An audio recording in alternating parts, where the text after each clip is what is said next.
죄로 물든 세상과 하나님의 결정. 이야기는 창세기 6장에서 시작되어 아담과 이브 이후 인간이 번성하면서 세상은 점점 타락했어요. 창세기 6장 5에서 7절에 따르면 여호와께서 사람의 죄악이 세상에 가득함을 보시고 그 마음에 생각하는 모든 계획이 항상 악할 뿐임을 아시고 땅 위에 사람 지으셨음을 한탄하사 마음에 근심하시니라고 나와요. 당시 사람들은 폭력, 부도덕, 우상 숭배로 가득 차 있었고 일부 전통에서는 하나님의 아들들과 사람의 딸들 사이의 결혼이 창세기 6장 2절 타락을 가속화했다고 보기도 하죠. 이 구절은 천사나 신적 존재가 인간과 섞였다는 해석으로 이어지기도 해요.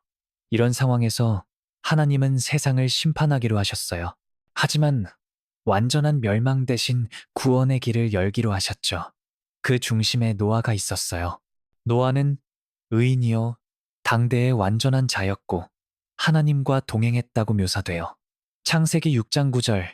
이건 노아가 완벽한 사람이 아니라 믿음으로 하나님을 따르는 삶을 살았다는 뜻이에요. 방주 건설 하나님의 설계도. 하나님은 노아에게 직접 방주를 만들라고 지시하셨어요.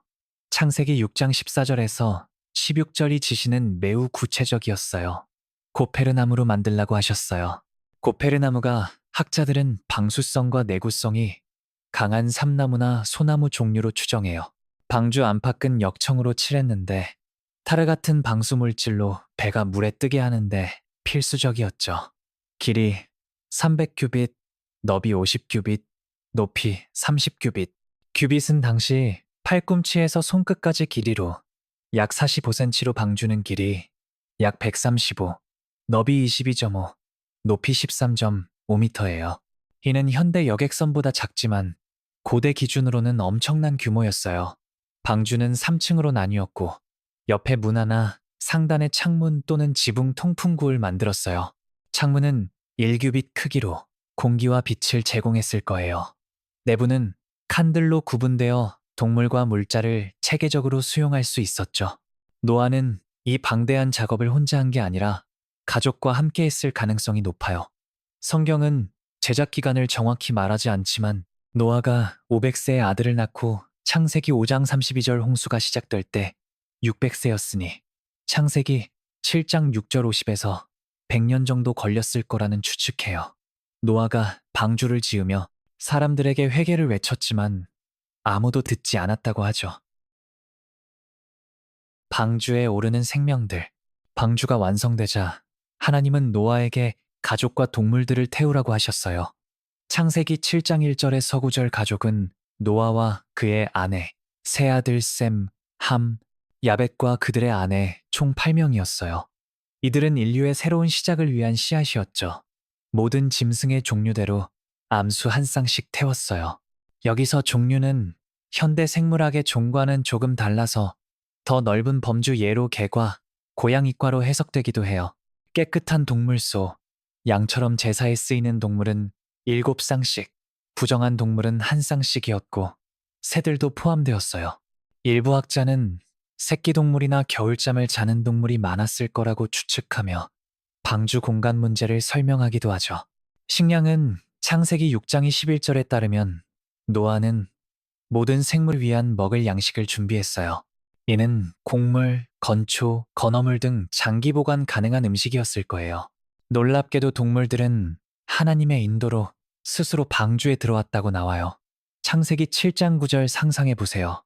사자, 코끼리, 독수리, 뱀까지 줄지어 방주로 들어오는 장면은 장관이었겠죠. 모든 준비가 끝난 뒤 여호와께서 문을 닫으셨다고 기록돼요. 창세기 7장 16절.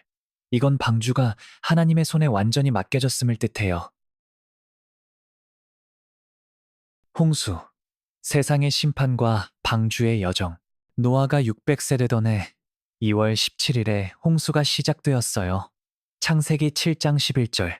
하늘의 창문이 열리고 큰 기품의 샘들이 터지며 40일 밤낮으로 비가 쏟아졌어요. 이는 단순한 비가 아니라 지각 변동과 대기 붕괴 같은 대재앙을 암시한다고 보는 학자도 있어요. 물은 점점 불어나 높은 산들까지 덮었고 산꼭대기보다 15육빛 높이까지 차올랐어요. 창세기 7장 20절. 이는 약 6.75m로 방주가 산에 부딪히지 않게 충분한 깊이였죠. 방주는 물 위에 떠다녔어요.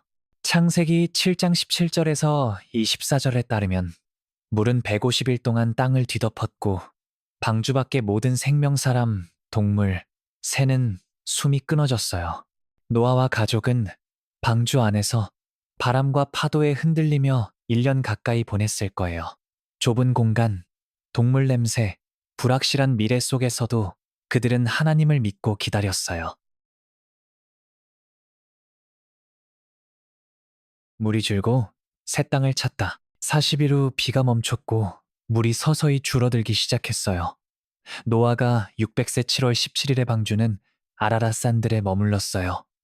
창세기 8장 4절. 아라랏은 오늘날 터키 동부의 산맥으로 정확한 위치는 논쟁 중이지만 높은 산을 상징해요. 물은 계속 줄었고 10월 1일에 산 꼭대기들이 보이기 시작했죠. 창세기 8장 5절. 노아는 땅이 마르는지 확인하려고 새를 날렸어요. 먼저 까마귀를 보냈는데 까마귀는 물이 마를 때까지 날아다녔어요. 창세기 8장 7절. 7일 뒤 비둘기를 보냈지만 쉴 곳을 찾지 못해 돌아왔죠. 창세기 8장 9절. 다시 7일 뒤 비둘기를 보냈을 때 비둘기가 올리브 잎을 물고 왔어요. 창세기 8장 11절. 이는 물이 줄고 식물이 자라기 시작했다는 희망의 신호였죠. 마지막으로 7일 뒤 비둘기를 보냈더니 돌아오지 않았어요. 땅이 충분히 마른 거예요. 창세기 8장 12절. 방주에서 나오다. 새로운 시작. 노아가 601세 되던 해 1월 1일 땅 표면에서 물이 걷혔고 2월 27일에 완전히 마른 것을 확인했어요.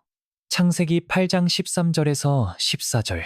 하나님은 노아에게 너와 네 가족과 모든 동물은 방주에서 나와 땅에 번성하라고 하셨어요. 창세기 8장 16절에서 19절. 방주문이 열리고 노아 가족과 동물들이 새 땅을 밟는 순간은 인류와 자연의 재탄생이었죠. 노아는 가장 먼저 제단을 쌓고 깨끗한 동물로 번제를 드렸어요. 창세기 8장 20절. 그 냄새가 하나님께 향기로운 냄새로 받아들여졌고 하나님은 다시는 물로 세상을 멸하지 않겠다고 약속하셨어요. 창세기 8장 21절. 이 약속의 증표로 무지개를 주셨죠. 창세기 9장 12절에서 17절. 무지개는 하나님과 인간, 생물 사이의 영원한 언약을 상징해요. 이야기의 여운과 의미. 노아의 방주는 단순한 배가 아니에요. 죄에 대한 심판 속에서 믿음으로 순종한 자를 구원하는 하나님의 계획을 보여줘요.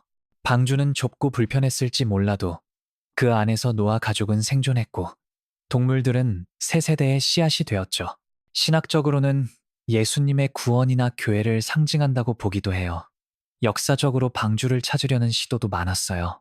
아라랏산에서 목재 흔적이 발견됐다는 주장도 있지만 아직 확실한 증거는 없어요. 과학자들은 방주 크기로 모든 동물을 태우는 게 가능한지, 홍수가 전 지구적이었는지 지역적이었는지 논쟁하지만 이야기의 핵심은 믿음과 구원에 있어요.